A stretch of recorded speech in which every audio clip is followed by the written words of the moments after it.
अस्सलाम वालेकुम वरहमतुल्लाह। आज हम रद्द करेंगे ख़वारिज का और ख़वारिज की उस दलील का जिससे वो ये साबित करने की कोशिश कर रहे हैं कि हज़रत अम्मार इब्ने यासिर रज़ी अल्लाह ताला अन्हु को ख़वारिज ने कत्ल किया, और रद्द करवाएंगे ख़ुद मुआविया बिन सुफ़ियान से।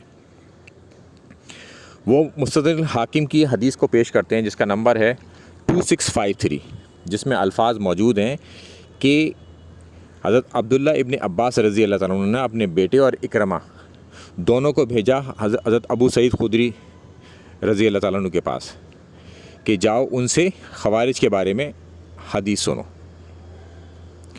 अब वो दोनों वहाँ पहुँचते हैं अबू सईद खुदरी रज़ी अल्लाह ताला अन्हु के पास, और वो बाग में काम कर रहे होते हैं। उन दोनों को देखकर वो आ जाते हैं। आने के बाद मस्जिद की बात निकली और वहाँ से फिर उन्होंने हदीस अम्मार सुनाई कि अम्मार को एक बागी जमात क़त्ल करेगी।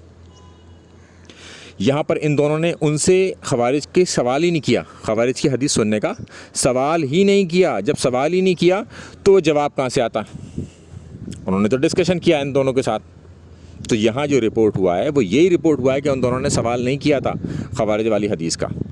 अच्छा, इस हदीस को सही बुखारी की शर्त पर सही करार दिया, लेकिन सवालिया निशान खड़ा कर दिया कि शेखैन ने इसे नकल नहीं किया इन अल्फाजों के साथ। इन अल्फाजों के साथ क्यों नकल नहीं किया? यहाँ पर एक शर्त, एक शक, एक सवालिया निशान खड़ा हो गया। चूँकि सही बुखारी और सही मुस्लिम में ये हदीस नकल हुई है, सही बुखारी में 28-12 कि सेम अल्फाज के साथ कि हज़रत अब्दुल्ला इब्ने अब्बास इन दोनों को भेजते हैं हज़रत अबू सईद खुदरी रज़ी अल्लाह अन्हु के पास। वो बाग में काम कर रहे होते हैं, उन्हें देख के वो आके बैठ जाते हैं। आके बैठने के बाद फिर वो उन्हें हदीस अम्मार सुनाते हैं, और इन दोनों को भेजा गया था नबवी सुनने के लिए, ना कि ख़वारिज के अल्फाज कि ख़वारिज वाली हदीस सुन के आओ। इन दोनों को भेजा ही नबवी के लिए गया था, और इन दोनों ने वहाँ जाके बात करी और हज़रत अबू सईद खुदरी रज़ी अल्लाह ताला अन्हु ने हदीस अम्मार सुना दी इन्हें कि अम्मार को एक बागी जमात क़त्ल करेगी, अम्मार तो उन्हें जन्नत की तरफ बुलाएगा और वो जमात जहन्नम की तरफ बुलाने वाली होगी। लिहाजा इससे ये पता चलता है कि आला जो हदीस थी जो शेखैन ने नकल की है उसमें ख़वारिज वाले अल्फाज ही मौजूद नहीं हैं, और जहाँ पर ख़वारिज वाले अल्फाज मौजूद हैं वहाँ पर अबू सईद खुदरी रज़ी अल्लाह ताला अन्हु से ख़वारिज वाला सवाल ही नहीं किया गया। जब सवाल नहीं किया जाए तो जवाब कहाँ से आएगा? अब हम चलते हैं इसके आगे कि जब मुआविया बिन सुफ़ियान को ये ख़बर पहुँच गई कि हज़रत अम्मार इब्ने यासिर रज़ी अल्लाह ताला अन्हु को हमने कत्ल कर दिया, तो उन्होंने एक शानदार तावील करी। उसकी तावील करना ख़वारिज जो है मुआविया बिन सुफ़ियान से सीखते हैं, क्योंकि ये सिफ़ीन पर टिक के बात ही नहीं कर सकते। जब सिफ़ीन पर टिक के बात नहीं कर सकते तो लिहाजा इन्हें इधर उधर तो भागना ही पड़ेगा। तो उन्होंने ये कहा कि तू अपने ही पेशाब में फिसलता है, यानी कि तूने तो मेरे साथ काम डाला है। क्या हमने कत्ल किया है हज़रत अम्मार को? हज़रत अम्मार को तो अली रज़ी अल्लाह ताला अन्हु को और उनके साथियों ने कत्ल किया है। अब सुनिए क्या कत्ल किया है कि इसे तो हज़रत अली और उनके साथियों ने कत्ल किया है।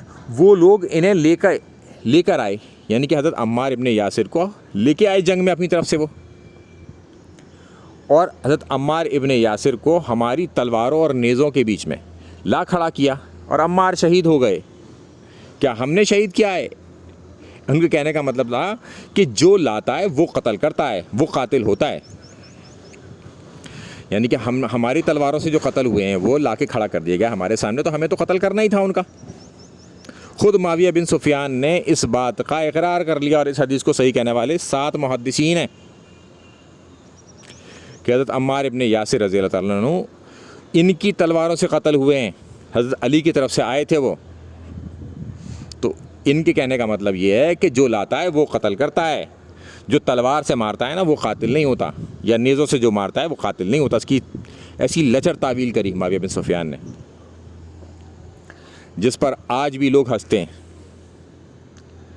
तो मुआविया बिन सुफ़ियान का इकरार जुर्म मौजूद है, तो ख़वारिज का मुआविया बिन सुफ़ियान से ख़ुद रद्द हो गया कि मुआविया बिन सुफ़ियान ने ये नहीं कहा कि इसको तो ख़वारिज ने कत्ल किया है, हमने थोड़ी कत्ल किया है, ना अली ने किया ना अली के साथियों ने किया, इसे तो हमारी सफ़ों में जो खवारिज मौजूद हैं और हज़रत अली के सफ़ों में जो खवारिज मौजूद हैं, हज़रत अम्मार इब्न यासिर रज़ी अल्लाह अन्हु को उन्होंने कत्ल किया है। ये तो मुआविया बिन सुफियान ने कहा ही नहीं। मुआविया बिन सुफियान ने तो अपने बारे में कहा कि हमारी तलवारों के बीच में ला खड़ा करा। हज़रत अम्मार इब्न यासिर शहीद हो गए, तो लिहाजा हज़रत अम्मार इब्न यासिर के कातिल अहले सिफ़ीन हैं मुआविया बिन सुफियान और उनका गिरोह। ख़ुद मुआविया बिन सुफियान ने खवारिज को रद्द कर दिया, खवारिज की बात को रद्द कर दिया। अस्सलामु अलैकुम व रहमतुल्लाहि व बरकातुहू।